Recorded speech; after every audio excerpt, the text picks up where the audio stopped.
Hello, everyone. I am Corey Andrew Powell, and I'm joined today by Michael J. McFall, co-CEO and co-founder at Biggby Coffee and author of the book Grind, a No BS approach to take your business from concept to cash flow. Over the years, of course, Mike has gone from a minimum wage earning barista to building a company with over 300 stores in 9 states. Mike, welcome to Motivational Mondays. Thanks, Corey. Glad to be here. Thank you, sir. We're glad you're here as well. And just to begin, I mean, I gave a little synopsis there, but let's just start with why you wrote your book, Grind. And by the way, I said BS because I had to kind of make it No G-rated, but problem. you really go there with this title. So tell me why you wrote the book. I'm an entrepreneur. I've been doing this for a long time. I spend a lot of time reading. I love to read.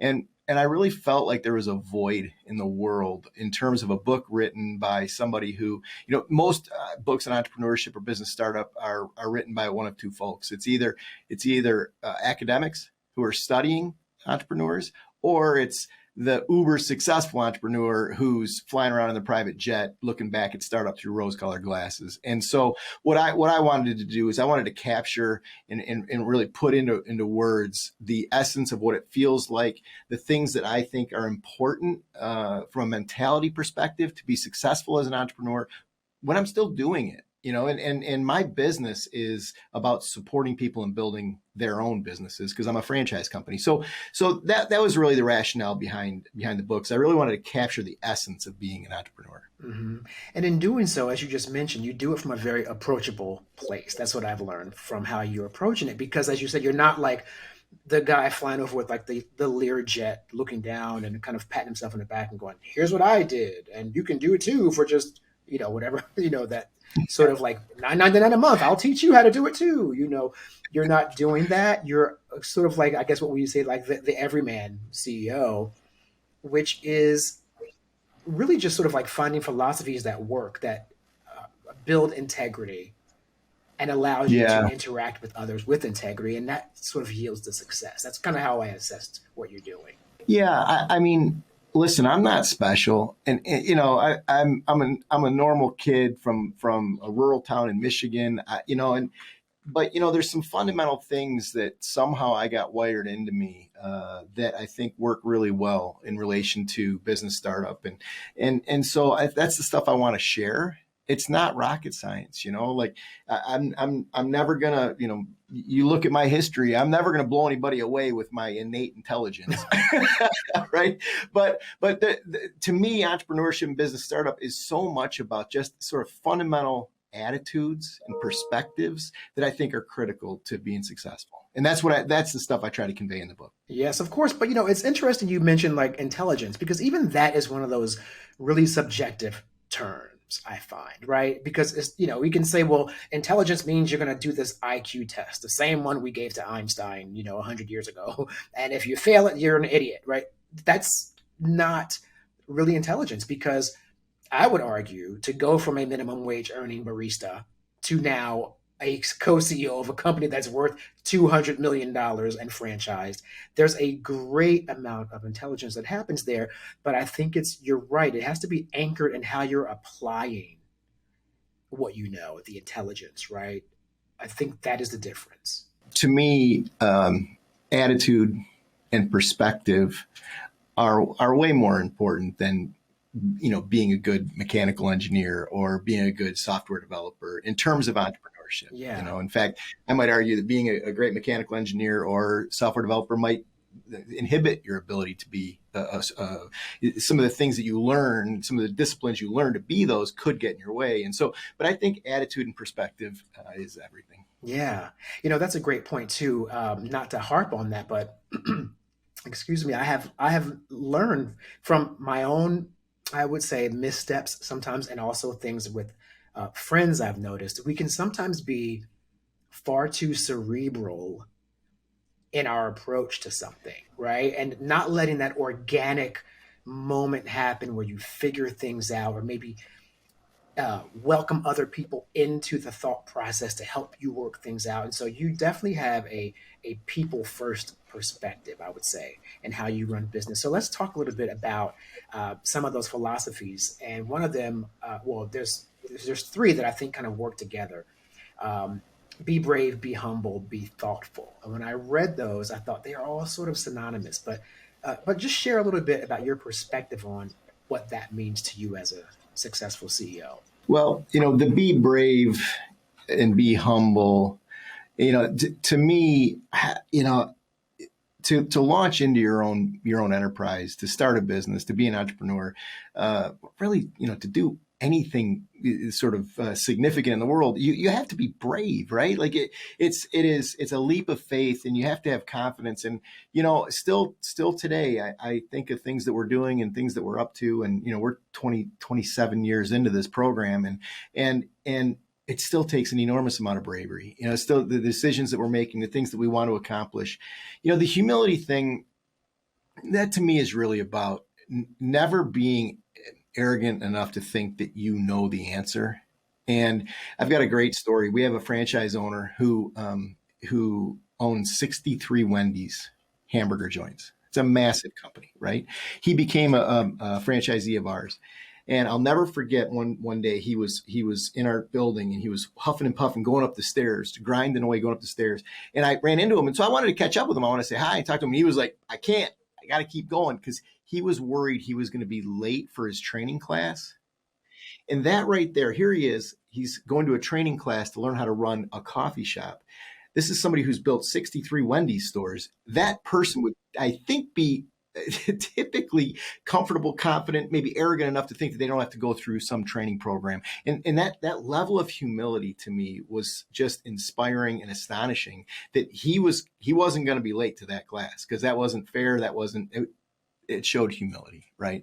And so, but again, arrogance gets in the way of learning, because if you think you know the answer, I mean, how many times have you just been shocked by something that rolls through your world that you weren't thinking about, and you learn some unbelievable lesson? And if you weren't humble enough to be open to that experience, then you would miss it. Yeah, that is so true. And our CEO, he speaks about that with a personal example. And I find a common denominator often with other successful CEOs. They all have that in common. It's almost like an aha moment that happened for them, whenever it was and whatever the situation, where they realized the whole idea of how we're sort of trained to be the smartest person in a room, in a way, since we can walk. That's actually not what you should be doing. It should be about Right. more or less engaging the other people in the room to come along with you, to share in your vision, to have conversation, collaboration. No man is an Mm-hmm. island. And that is so funny. You're another CEO who just solidifies that as a common denominator in successful business owners. To me, that's a really fascinating topic. And what I would suggest, the only caveat I would suggest on what you were saying there, is that when you go into the room, the objective is not to get the room aligned with your vision as the leader.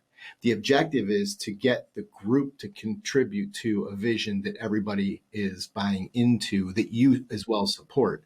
Because what I find oftentimes in leadership is that it's about going into a room and trying to get everyone lined up with what you want, as if you know the answer. And see, that to me is an arrogant position. If you walk into the room and it's only about getting people aligned with what you want, you're assuming that you know the correct answer to the problem or to the Right. issue. And so anyway, that's to me, that's sort of the next level of leadership, is to understand that when you walk into that room, you don't know the answer. Yes, yes. And I would say too, yeah, that's a great point. And I think, and then the response for someone to understand that is to then say, I'm in the position where I can find people who know those answers, right? Building that team. And that's what it's so funny. This weekend, I was helping my mother, like, she's literally cleaning out like a house that she's owned for 25 years that she's not really been in. And it's got like 25 years of stuff in it. And it's like 5 bedrooms. And it's like crazy. And I was helping her with it. And I hired all these people to help her get stuff out. And my mom's like, I couldn't believe you know how to do all that stuff. I said, I don't know how to do it. I just write a mean check, mom. Okay. I just, you know what I mean? I found this, I need this stuff removed. I need this, but I know what we need to get this house cleaned out so we can list it. And that's what I had to do. So I totally relate to that. Now, I think I made a little bit of a snafu. So I actually, be aware was its own thing, and you've already covered be humble. But what I thought made sense as a unit was be humble, be thoughtful, and be aware of others. And we just pretty Oh, much covered that, right? I find that those yeah, three are the same. They're synonymous. I really feel. agreed. Yeah. One of my favorites is the final one I want to touch on, which is, and I've talked about this a lot, and I had to learn to do it because we're so often trying to be someone else to appease others. But the be yourself is one of the greatest and most simplistic pieces of advice I think I've ever come across. And you also subscribe to that philosophy. So please tell me a little bit about your thoughts on that. Well, I mean, that's a big one, but really, what it is that if you are in, let's say, in our proverbial room that we were referencing, if you're in that room and you are trying to figure out who you're supposed to be in relation to that event or the other people in that room, you're spending a lot of time trying to contemplate who you need to be, as opposed to just showing up as yourself with your own experiences and your own thoughts. But the problem is that many people, I would say most people, in environments, they show up with an understanding that there's some there that they need to be something. And I think, to me, there's so much energy spent trying to figure out that equation, when if we just showed up as ourselves and gave 100% of our energy to what's going on in the room, what we're trying to do, I think we would all be more powerful. And it goes, it lends itself into this idea of leadership is you're responsible for creating an environment where people don't need to try to solve the puzzle of who they're supposed to be in that room. All they're supposed to do is show up, bring themselves, bring the genius that they have to that room, so that you can all work together and move forward. But that's a big part of leadership, is getting rid of this facade that people are trying to figure out who they're supposed to be. And it happens all the time, I think. Yeah, I think if you're so focused on trying to be who you think people expect you to be, you're right, you're not present in the moment. So you can't Right. possibly even really comprehend what's really happening, right? Because you're too busy going, well, what do they think of me? What do they think of how I'm talking? Am I talking too fast? Am I, you're in your own head, right? And you're missing out on all the nuances of the situation. And it's a safe place that needs to be created where people can just show up and not have to worry about that stuff. But that's the responsibility of leadership, is to create that safe space that people Mhm. can just show up in. Now I mean, you know this now, all these wonderful anecdotes. I mean, you're like, of course, you're like, you're Mr. Miyagi, like Yoda of like the business at this point in your life. You know what I mean? But it took you like what, 23 years? Praise, man. Karate Kid, that is high I mean, praise. I'm telling you, Mr. Miyagi, you were like Mr. Miyagi slash Yoda of the the entrepreneurial world. Holy smokes. I'm taking that one home to my kids tonight. Put it on a t-shirt. That should be like your next coffee blend for high performance individuals. But I really think, though, of course, it took you a long time to get to this point. I mean, you had to live this first. So I do want to go back a little bit, and I'm sure it's a much more deserving story to try to squeeze it into a few minutes. But I am curious to know if you can share like that journey of how did you go from the minimum wage earning barista to where you are now as a co-CEO of the company. A couple things. I mean, one, I've always I've always been really inspired by the act and art of visioning. And so people will ask me, is this a surprise? What's happening for you? Did you expect to be here? And I think I kind of catch people off guard when I say, yeah, I did expect to be here. This is not a surprise. This is where I wanted to be, and this is what I wanted to be doing. And so, I think that to me, the most powerful thing any of us can learn how to do is the vision, and to create a future reality that you want to be within, and then live into that reality. And I mean, I could talk about visioning for a month, right? But to me, that was I've always wanted to do something inspiring. I knew I always wanted to do more than just be a manager of a business too. And that's a lot about the book writing and the teaching and so on. And so that's one piece of it. I think the other thing is just a steadfast focus. And that's that piece when I say like I'm not a very smart guy, but you know what? I'm kind of almost so dumb that I won't give up, right? That I'll just keep plodding forward day in and day out and trying to do the right things and getting kicked in the head and, rolling around and getting back up and, dusting off and moving forward. So to me, people give up too soon. People give up way too soon. And I see it all the time in my business, where and it's like it things take time and you got to stay focused. You got to stay engaged. And time is, I look at time now, really, honestly, Corey, I look at time in increments of 5 years. That's the way time feels to me, right? So, I don't look at next month or even the end of the year. I'm really thinking about where I want everything to be in 5 years. So those are the two things. It's like living in that future, and then in your day to day, just being just an elephant walking through, just continuing to put one foot in front of the other. No matter what hits you, you just keep going forward. And to me, those are focus and perseverance. Those are the things that I think are kind of how we got to where we are today. Now, I do want to ask you about your grind score. Yeah. Come up with this concept called the grind score. So tell me a little bit about that. Well, it was really, honestly, it was like a labor of love during COVID, because I didn't, I had a lot of time here in my studio by myself. And so but I really like this idea of putting together a series of questions, and that people could go through and answer, and then they could get feedback in relation to their specific answer. And it wasn't about, can you be a successful entrepreneur or not? When you get to the end, there's a score. Yes.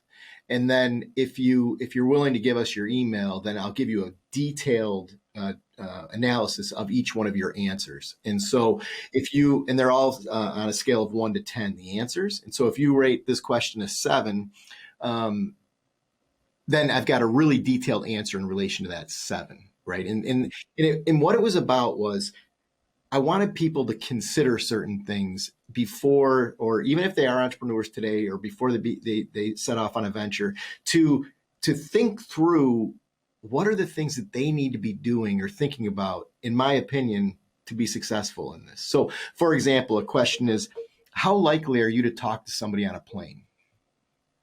And it's sort of a out there kind of question. Like, what does that have to do with entrepreneurship? The great entrepreneurs I know are unbelievable promoters.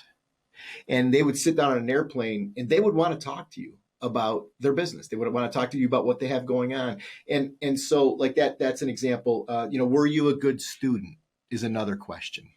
And I actually think being a good student is a negative to becoming a successful entrepreneur. And so, yeah, you can't have failed out of school.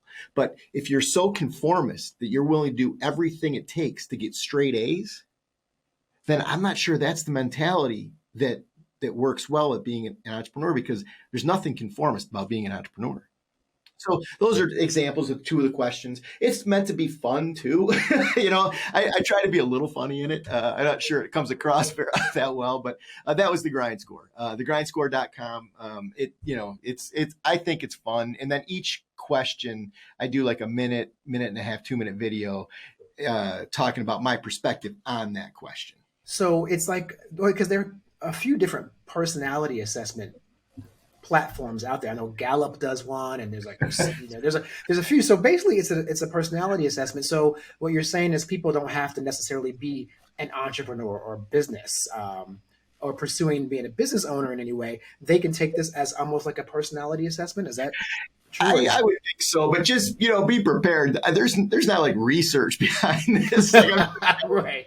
There's no like McFall data, no like McFall Institute data going into this. No, but again, it's really the point is to start a conversation. Yeah. And really it's no one is the perfect entrepreneur.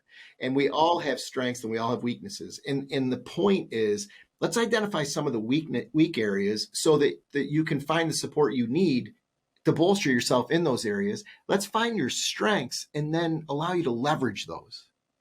And so that was really the conversation I was trying to start. Such a great, poignant way to end the conversation, because um, it just boils down to being dedicated and having a vision and sticking to it, which is a life lesson for everyone that translates in business, I think, and in life. So, Michael, thank you so much for joining us today. I really enjoyed our conversation. It's been awesome, and I can't wait for our audience to check out this podcast episode. Cool. Thanks, Corey.